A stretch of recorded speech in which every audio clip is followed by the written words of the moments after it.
join palms and repeat after me. I take refuge in the Buddha. I take refuge in the Buddha. I take refuge in the Dharma. I take refuge in the Dharma. I take refuge in the Sangha. I take refuge in the Sangha. Keeping the palms joined.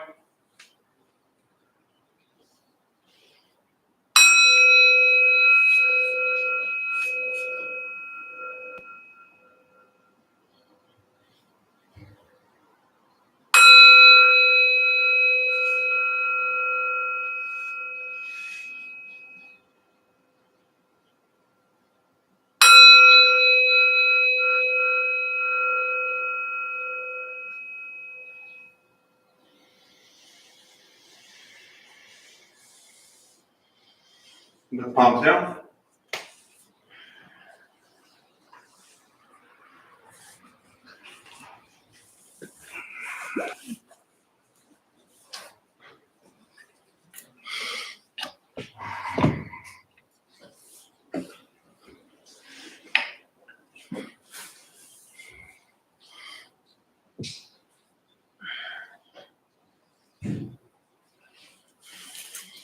All right, good morning, everybody. How are you all doing? You've just given up, huh? This side, that side. No, this is my spot now. Now, see, there you go. Else takes it. I talked a few weeks ago about how we get like attached to certain things and where we sit, and I was teasing Tim because, you know, he always sits over here, and then he came in one day and someone was in his spot, you know. And I watch young Sheldon, right? Big Bang, you know what I'm talking about. Sheldon's got his spot. Well, we have our spots, and we have that with like everything in life. Maybe not everything, but many things about how we like things to go and be a certain way. Anyone attached to how they do things? Anyone stuck in like their way of thinking? How's it working for y'all? You're all here, so it couldn't be going that well, you know? Don't get me wrong, I love seeing y'all.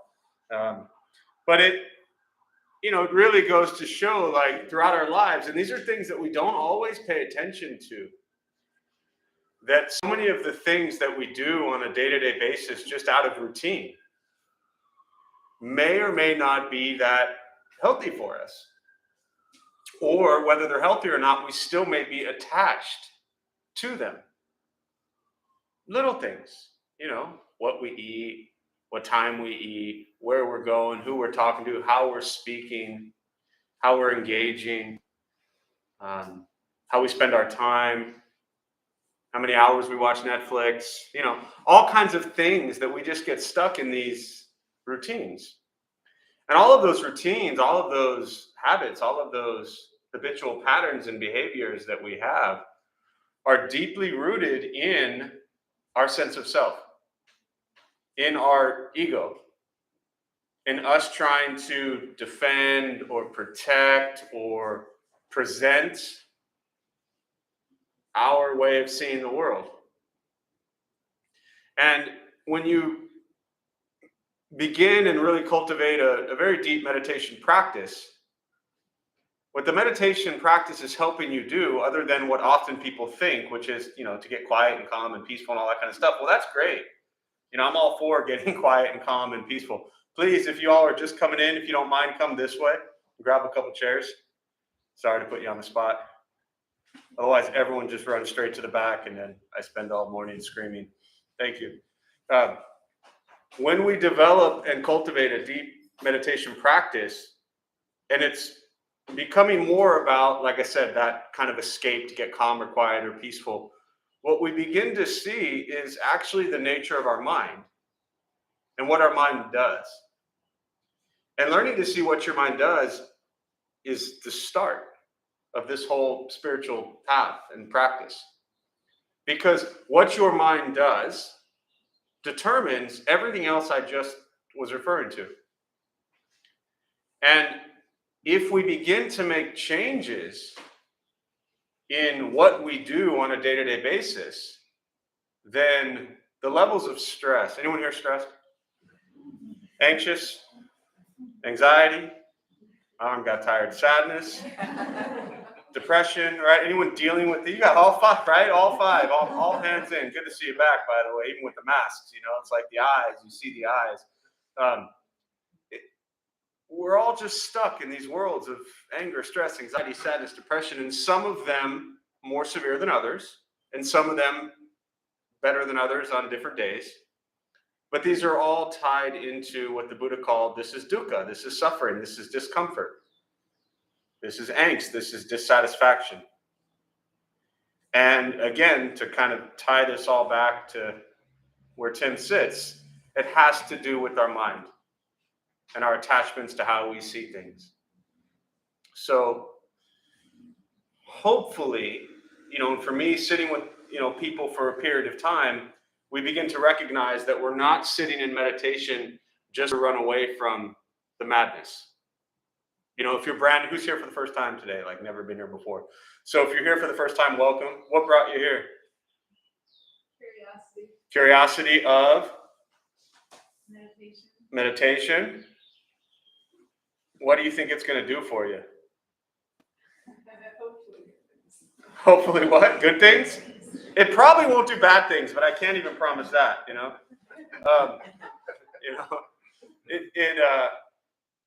well, welcome. Yeah. The most beautiful thing about curiosity, about meditation and or Buddhism is that what it eventually helps you realize is it's just a mirror. And when we begin to internalize and recognize that, and that's what leads many people to meditation or Buddhist practice, is this curiosity. How is meditation going to help me in some various words that we use? And I don't know that's all going to help you that much. But here's what will help you. What you do outside of meditation. Does that make sense? You ever get a headache? When you have a headache, what do you do? Who wants to play along? When you have a headache, what do you do? Take a pill. And then what happens, hopefully? Goes away. Next day, you got a headache. What happens? Take two pills. Only two. She's calling you out. Right? So what this practice is helping you see is that we spend most of our lives with a headache, and this is a metaphor or literal for a lot of people, and taking the pills to get rid of the headache. And ultimately, it's about figuring out, how do we stop getting a headache? And if we can understand that, we don't need to keep taking the Advil, Tylenol, or whatever we're taking to get rid of the headache. But the only way that we're going to begin to understand that is by slowing down and allowing ourselves time to kind of explore really the nature of your own mind. So, and to others that are new, what brings you here? Say again, sorry. Deepen your practice. Right on. I learned more about Buddhism for me. Yeah. Very cool. Well, welcome. All right, so we'll go ahead and we'll start with the meditation practice. There's a couple things I'll tell you before we begin. Nothing's going to happen to you, most likely. You're not going to float away. You won't have any mystical, magical experiences. The mind that races all day long is not going to shut off. Don't judge your practice, meaning don't ask yourself, is this working or not working? Are you doing it right? Are you doing it wrong? We're just going to sit. We're going to breathe. You'll hear sounds inside the room, sounds outside. This is life. Life is filled with chaos. And this practice is learning to get quiet and still within all the chaos. And to our millions of YouTube followers, good morning. Nice to see you all. Posture, you just want to be comfortable. If you're on a cushion, often slide into the front third. Pushing the stomach forward allows the back to straighten. Same thing if you're on a bench or a chair, just trying to sit upright, relaxing the shoulders, hands can be on the knees or in the lap.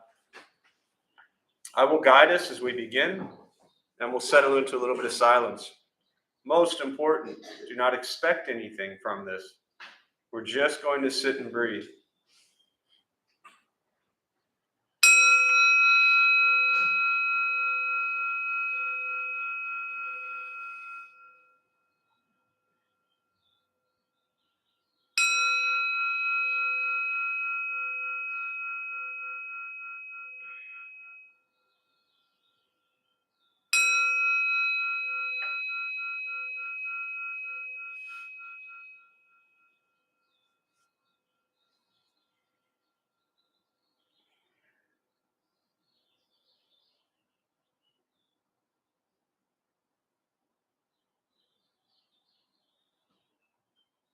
And starting with the eyes closed if comfortable,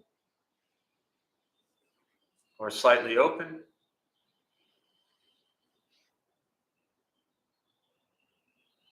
Mouth is open or closed. We'll start with taking 3 deep breaths, slowly.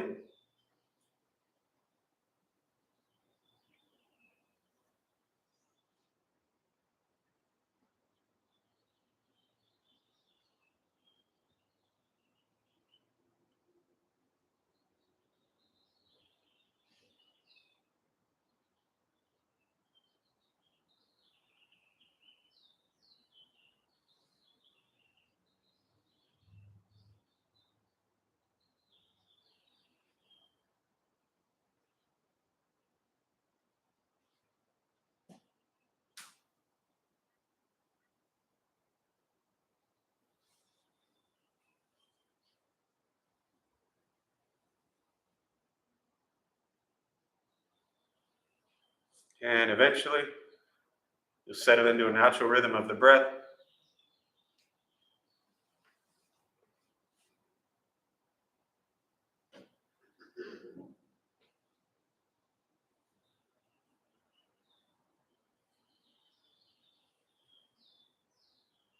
Noticing the mind as it wanders, jumping from thought to thought.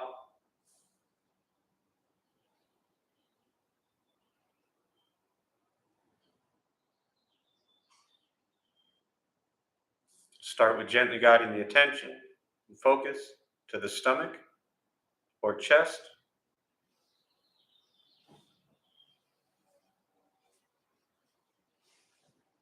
Breathing in, feel them rise. Breathing out, they fall.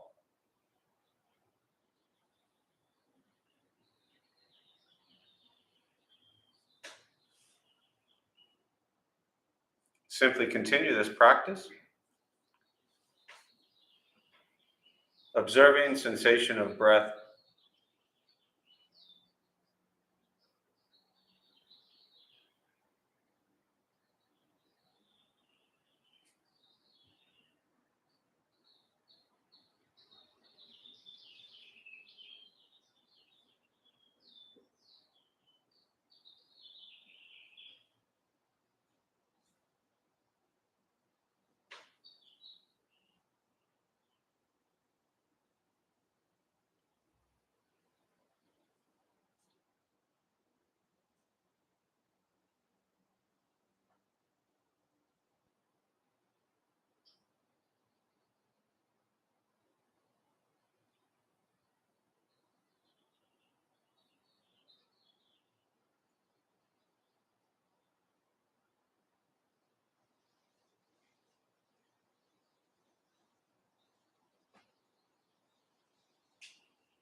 And as the mind wanders, lost in thought, recognize it.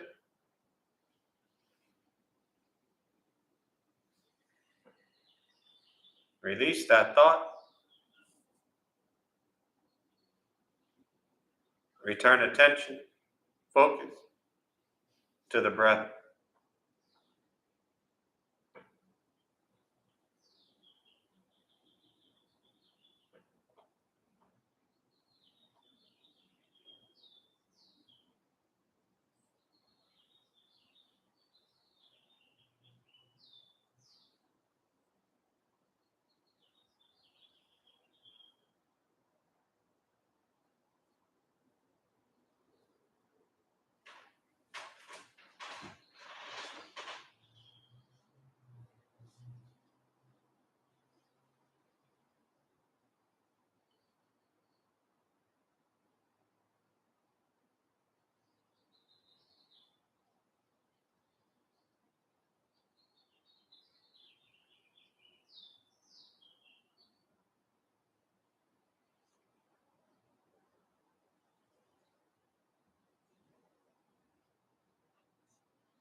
Breathing in. Follow breath in.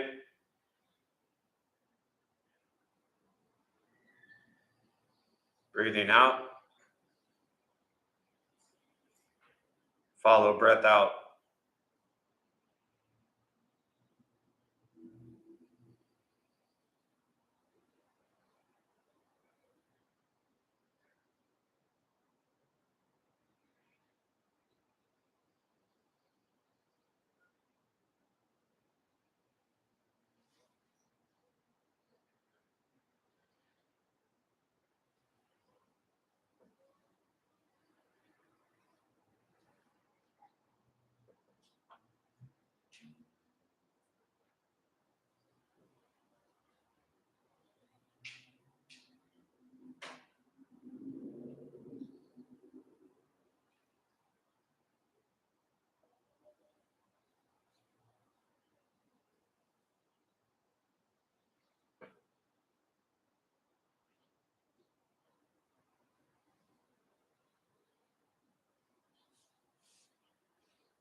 Letting go of expectations.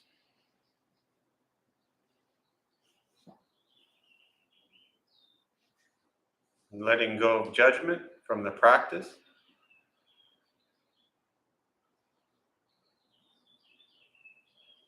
Just sitting breathing.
Keeping the mind alert,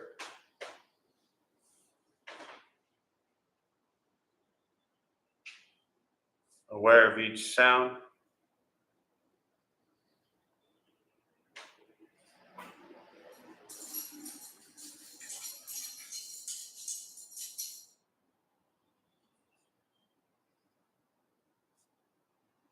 Each thought.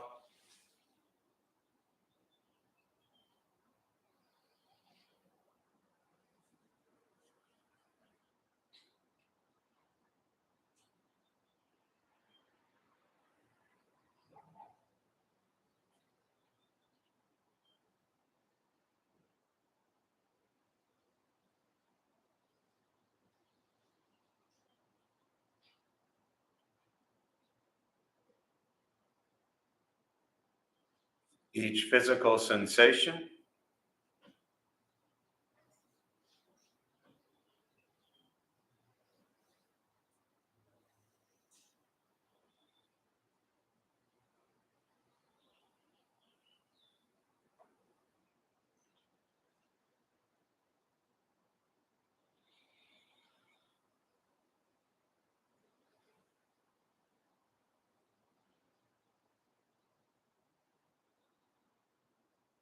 Yet concerned with nothing but sitting,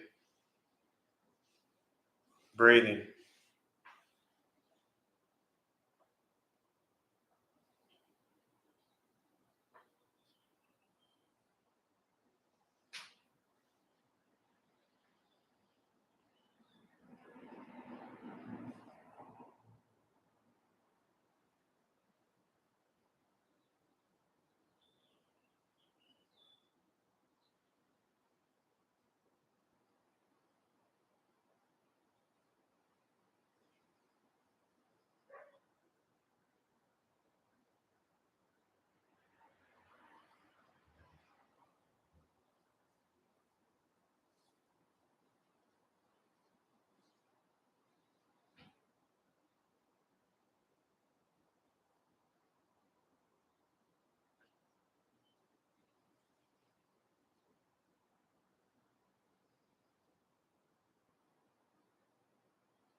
And with the body still,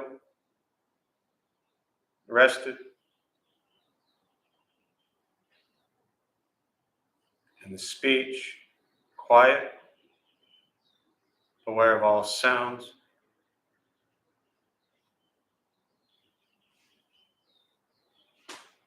And the mind learning to settle.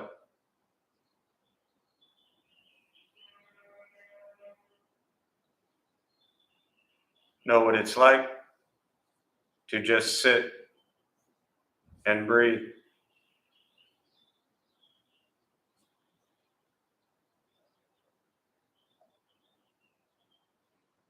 Knowing with each breath, there's nothing else to do.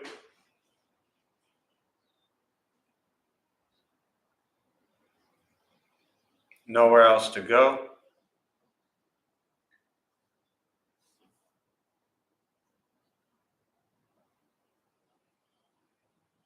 No one else to be.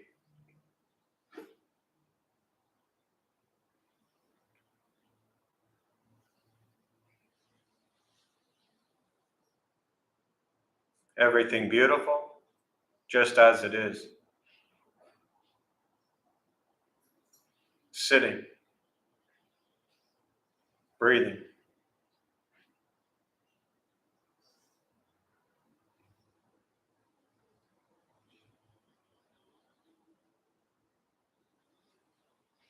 And once again, taking 3 deep breaths, slowly.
And as you slowly open the eyes,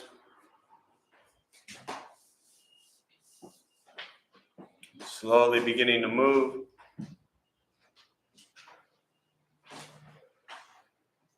most important with the practice of meditation is to recognize how you feel now, immediately after.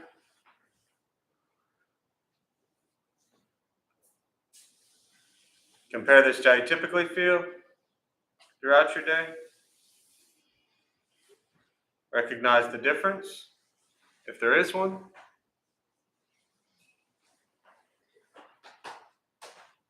And ask yourselves how you'd prefer to feel every day for the rest of your life. And realize however you feel now, if it's quiet, calm, and still, or busy mind, racing mind, whatever you're sitting with at this moment, has nothing to do with anything I said. It's nothing to do with how we sit and hold the hands or cross the legs. It's nothing to do with the sounds around us or anything else for that matter. It has everything to do with your own mind and your own mind's reaction to an external condition. This is what the Buddha called pratitya samuppada, means dependent origination. This is the basis of the Buddha's awakening. The word Buddha simply means awakening. He was a human being no different than any one of us. He began to understand why he suffered, why he got angry, sad, depressed, stressed, anxious.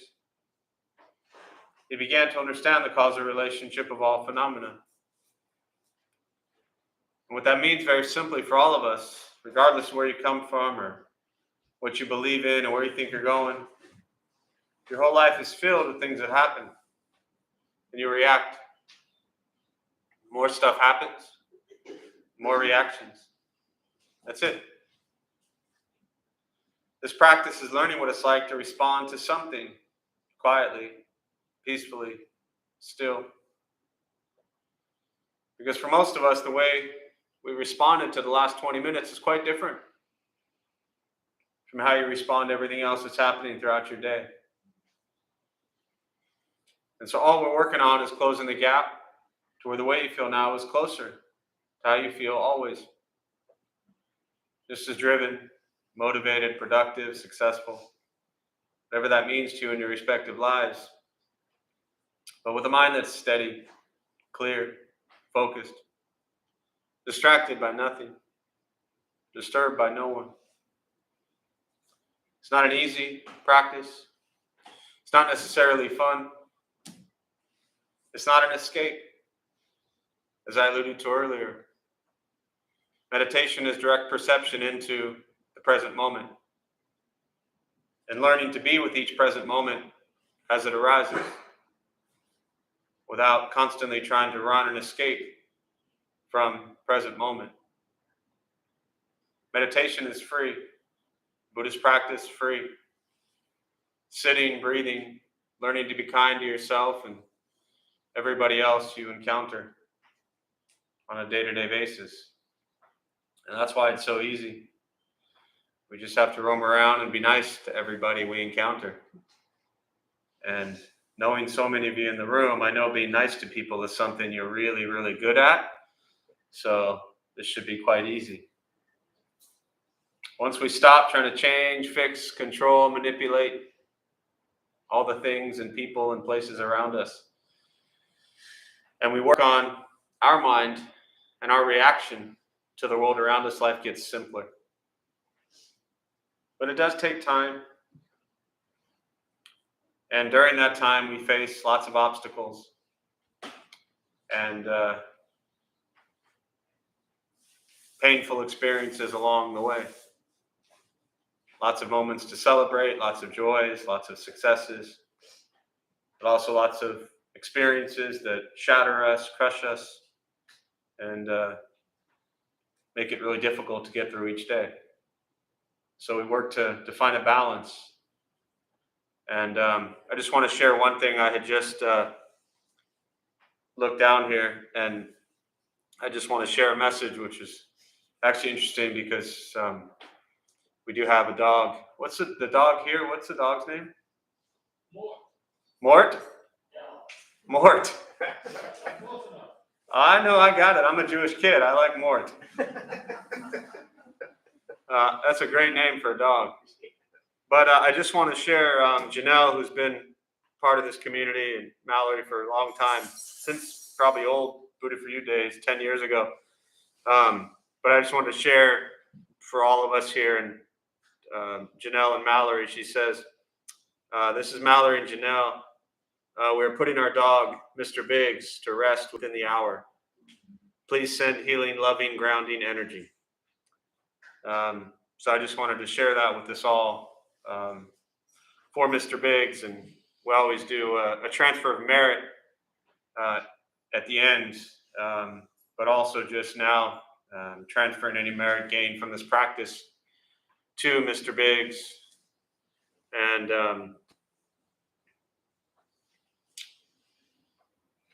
any pain and suffering that Mr. Biggs is experiencing, and Janelle and Mallory, may they all be at peace and free from suffering.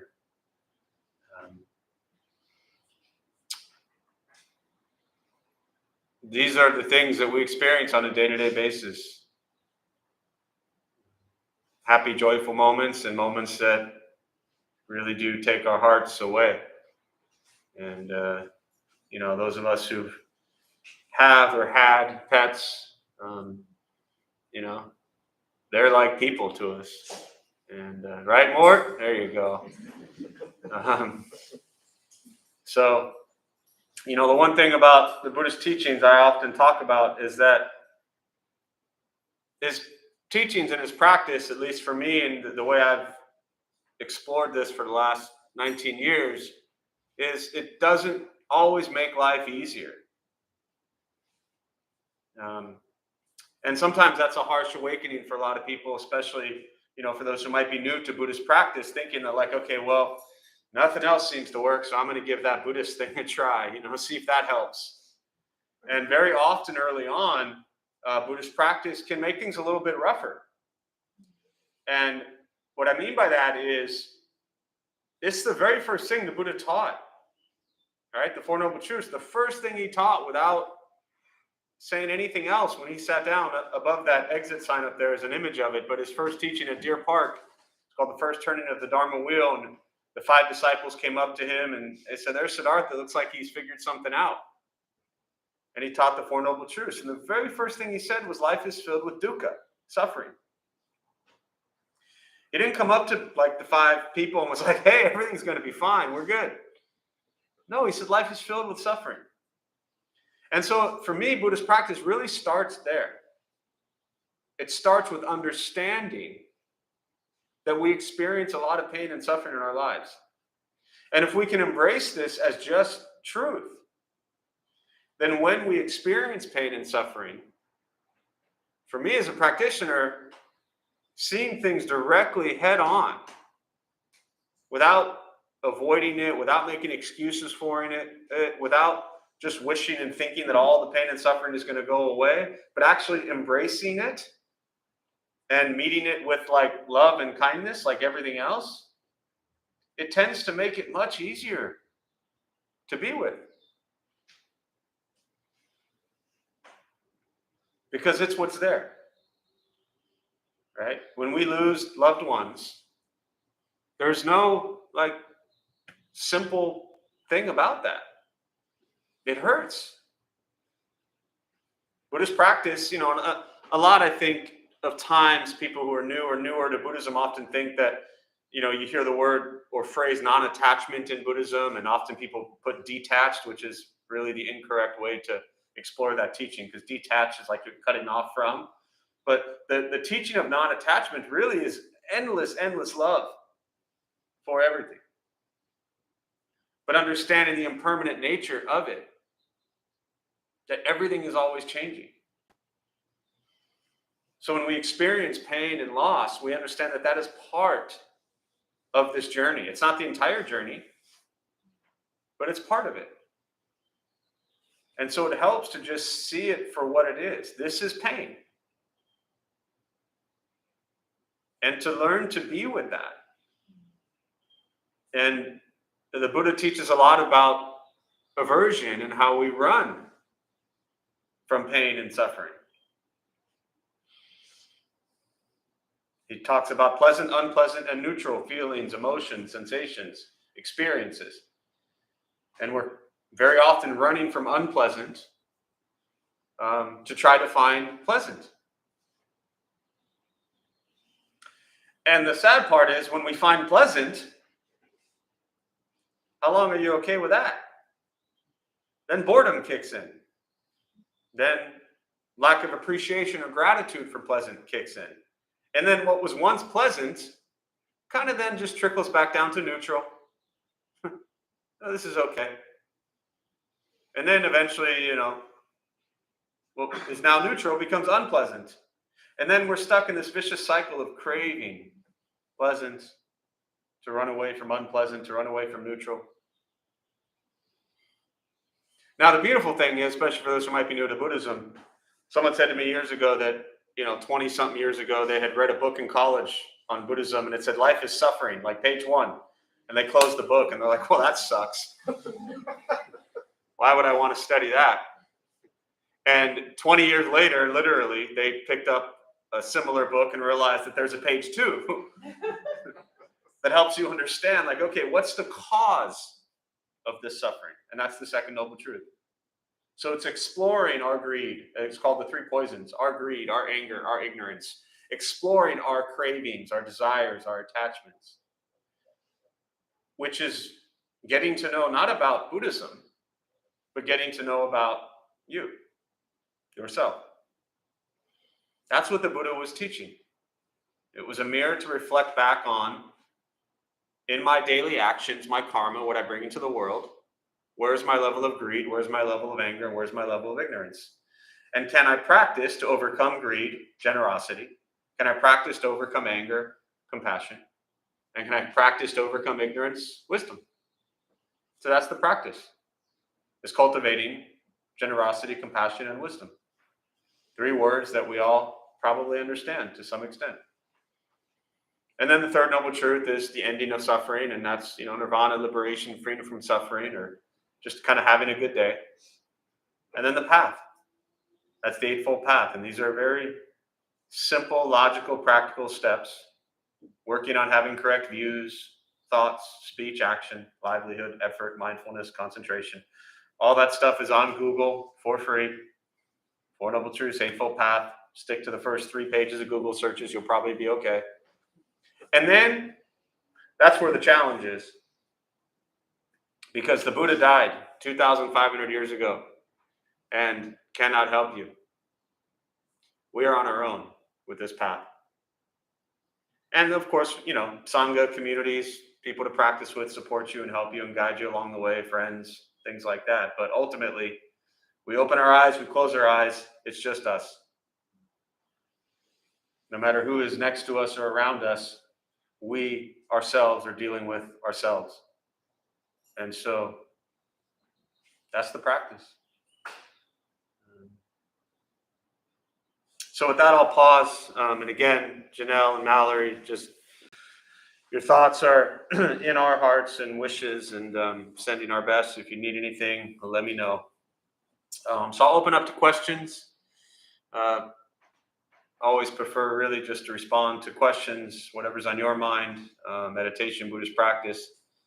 And we use the rest of our brief time this morning for that.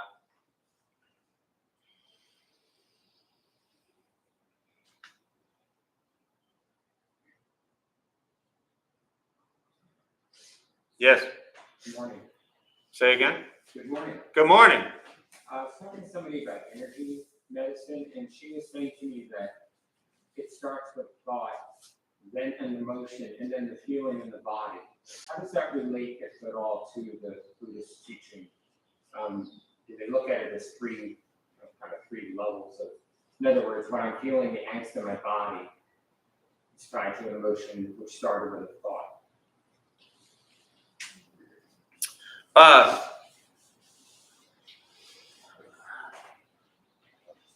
So then your question is, how does that, if at all, relate to Buddhism?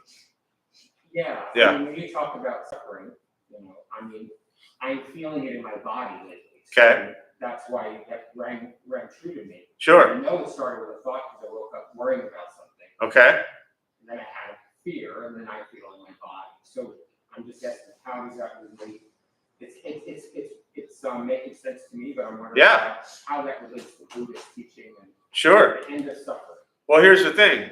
If it makes sense to you, who cares how it relates to Buddhism? I mean, I'll give you a response if you want one, but after your first question, and then whatever I said, and then you explored it a little more, I was like, great. You realized you woke up, you had a thought. That thought led to fear, the feeling of fear, and now you're feeling pain in your body. So what's the fix? What's the fix? It's a challenge, because the first part is to understand, which you already do, but I'm just going to say this anyways, to understand how that all works, right? And I am very serious about whether it relates to Buddhism or not is really irrelevant. I mean, to me, it doesn't matter if Buddha said it, if Jesus said it, if Snoopy said it, right? Whoever said it, if it's kind and gentle and it helps us suffer less, then beautiful. But I think it's important to understand that there's a Buddhist text, the Dhammapada, and the first line is, mind is the forerunner of all evil. That's the translation. I've never been a huge fan of the word evil in Buddhism, but that's the most common translation I see in English.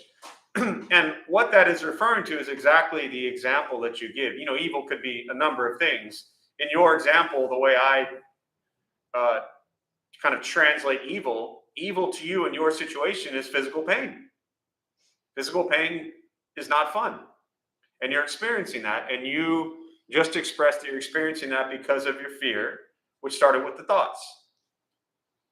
And the Buddha said the mind is the forerunner of all evil. So the fix is to develop a daily, lifelong, starting now, meditation practice. Right? I had that thought. You had that thought. See, and that's where I talk about if Buddhism could just fix all my problems, then that would be great. But Buddhism, and this is a reminder for those of us who've been at this a while, or for those who might be brand new, Buddhism doesn't fix things. It points out to you what you are doing. Right? And then you have to make changes. So many people live with physical, mental, and emotional pain, and we seek temporary fixes. Again, it goes back to my headache example with the, taking the Advil. An untrained mind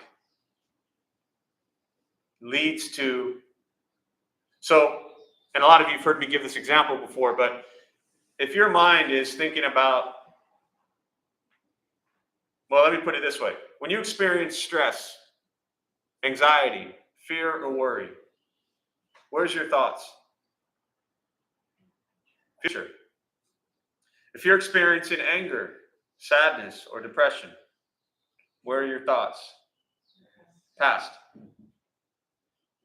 So all our stress, all our fear, all our anxiety, all our worries, all our anger, all our sadness, all our depression, is our mind worried in the future, or spending time in the future, or spending time in the past? A trained mind learns to be present and experience things as they arise and see the impermanence of them. The crazy thing about fear is that, whatever you're afraid of, there's a chance it might actually turn out better. You ever been so worried about something and it turned out really well? You ever been so worried about something and it turned out even worse than you had expected? Right? So fear is just completely toxic to our mental, emotional health. Fear is based in our desire, one of the causes of our suffering.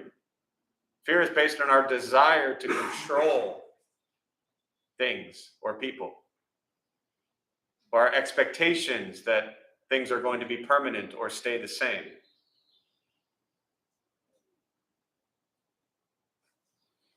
Does that make sense? So you get it. You're on the right path, and Buddhism cannot fix it for you. Only you can fix it for you. So, yeah, sure. Other thoughts, questions? This just reminds me of a quote that I tell myself almost every day is, those who fear they will suffer already suffer because they fear. Those that fear that they will suffer already suffer because they fear. Yeah. Just simplifies it for me. For sure. That's great. Yeah, thank you. Yeah, I was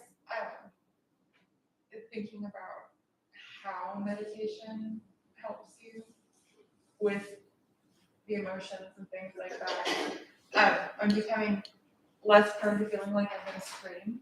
Mm-hmm. But I think a lot of it, because there's that fear, I think that the meditation is kind of allowing me to kind of be a witness for my own fears. Right. And so I think that I mean, obviously, to me, that when I hear the whole energy idea, that's to me how it Mhm. relates. Yeah. Because so much of that stuff that ends up in our body is because we didn't have a witness. Mm-hmm. So Yeah. you just become your own witness. Yeah, I mean, in the Diamond Sutra of Buddhist teaching, they talk about all phenomena being like dreams, bubbles, illusions, right? And so thoughts are the greatest illusion of them all. They're not real. I mean, you can't physically like pick it up. Like they're not even there. They're just like this endless stream of madness going through our heads. And yet we perceive them as if they're these like concrete, finite things. They're just thoughts. They don't do anything except drive us crazy. But they're just thoughts. And the teaching of impermanence is so critical with this because the thoughts are, this we can look at like a bell and say like, well, that's here. It's, it's permanent. Well, this is more, it's not, but this is more permanent than a thought. This at least we can see and hold and, can throw it and can wear it and can eat cereal out of it, whatever. Thoughts are just, they're like airplanes that just are flying overhead. They get louder and louder and louder. And then as it passes, it gets quieter and quieter and quieter. That's it. No need to jump on the plane and ride them out. Yeah. I'm dealing with this stuff in meditation where paying attention to the tension and spots in my body. Mm-hmm. When, like what he was talking about, when I'm feeling a particular way, there's usually some space in my body that's tense. Mm-hmm. And I'm trying to learn how to breathe through that. Yeah. And realize that that's not a solid thing in my body. It's Right. just where I'm holding that emotion. Yeah. It's a lot of work. It's a lot. Yeah, it is a lot of work, and we carry, a lot of people here are, either therapists or in therapy or some of you both. And we all know from that, and whoever you're talking to, it sounds like some sort of therapy practice type stuff that they're maybe guiding you through, whether professionally or in a friendly manner. And a lot of that we'll all talk about how we carry and we store and we experience physical pain from trauma and things we've experienced mentally and emotionally and physically. And so being able to recognize that physical pain and see it and breathe through it and with it, it's a practice, but it's not easy. It's definitely not easy. So what else? Questions, thoughts? Did they mention any preference to mouth breathing over nose breathing, using both, or only one? Does it really make a difference? Yeah. The question was, is there any preference or reference to mouth breathing, nose breathing, ear breathing? You didn't say that. I added that part, but there's let me back up a minute. If 1,000 people lead you in meditation, they'll tell you 1,000 different things. I'm not yes, here I am. I've been in this place every day for 15 years. I'm a Buddhist dude in a Buddhist temple, and I'm not attached to Buddhist teachings, right? What I mean by that is 1,000 people lead you in meditation, 1,000 different ways to do it. Find a way that is beneficial for you, regardless of what anybody else says. Does that make sense? First, I think it's really important to start there.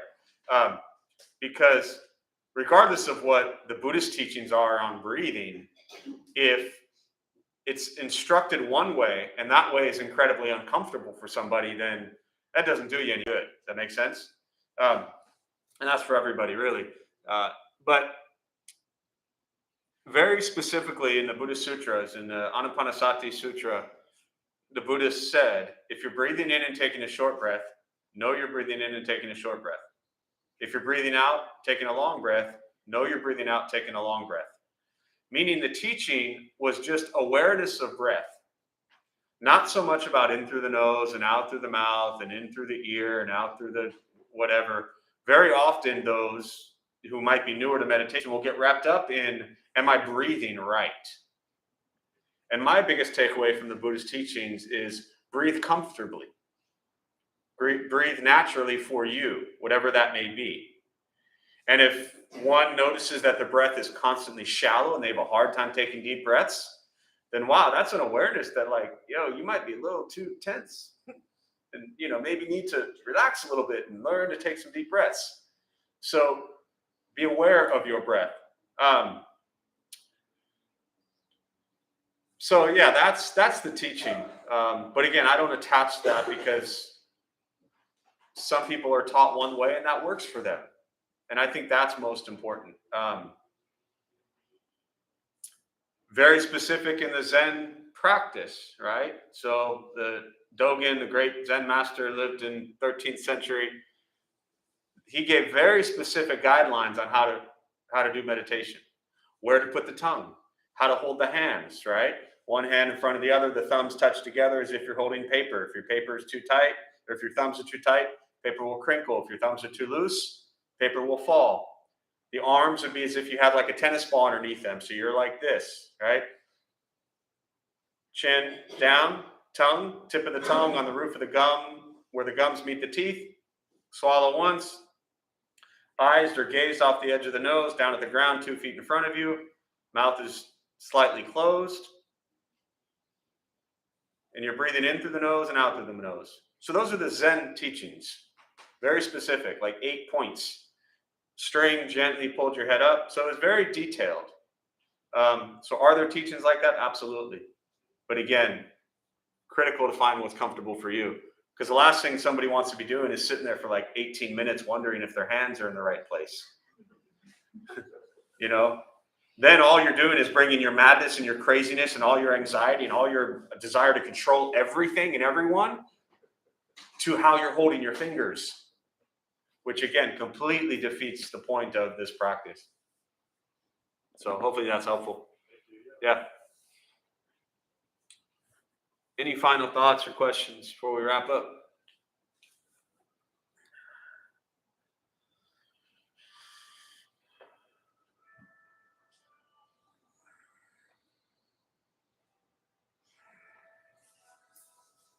Does anybody ever play the organ? I love the deep Buddhist questions,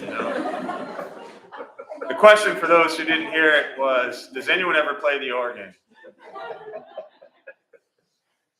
Yes. So true story, and then we'll close. When we first took over this, and it is an original, built as a 1927 built Swedenborgian church, and that thing's been here ever since. In fact, there's on the side, there's an organ society for those who are into organs. I didn't know anything about them until we took over this church 5 years ago. And there's for lack of better words, a barcode on it. There's a label on it. You can research it, the history of it. I think it was from like the mid-30s that was built. When we first took over, about 3-4 months in, Mark and Nancy, their son got married here. And it was actually really interesting because the musician or whoever was supposed to play at the wedding, something happened. I think they got stuck in LA traffic. I forget what it was, but they weren't here. So we just happened to have an organ. And so that got played there.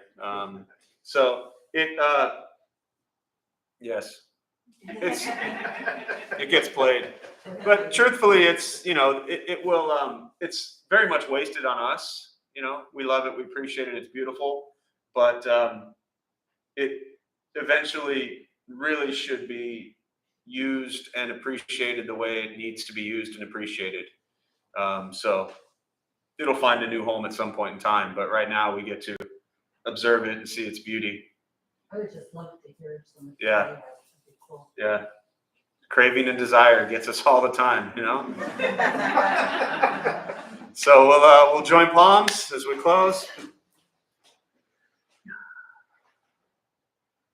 May the benefit of this practice be shared with all beings in all direction.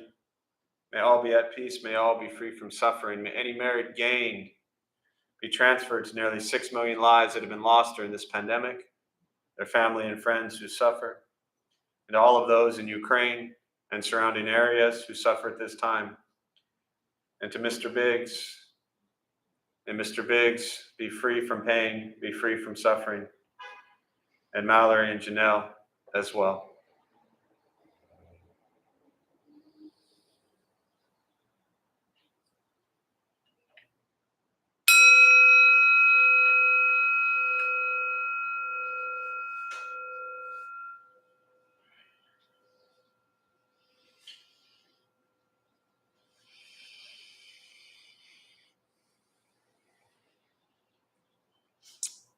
So a couple quick announcements.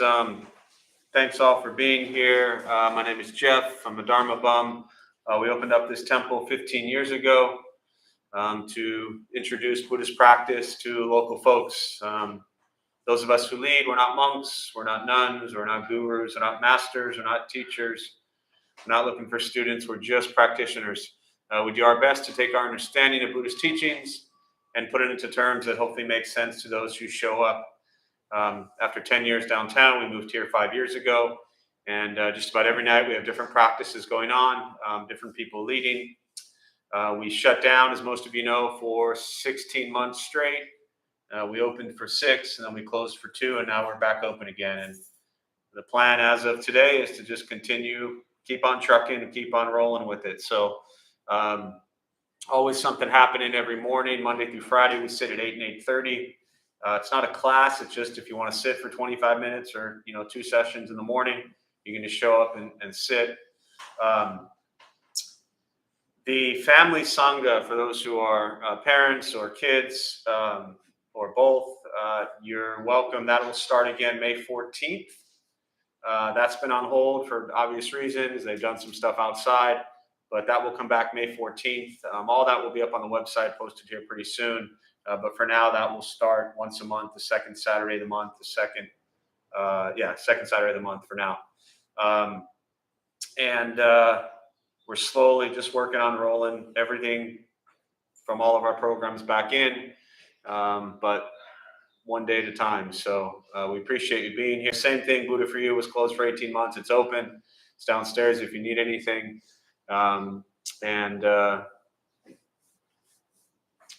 I think that's all. We do have a crew. I think Karen, you can raise your hand. I saw Kira sneaking in somewhere in the back there as well.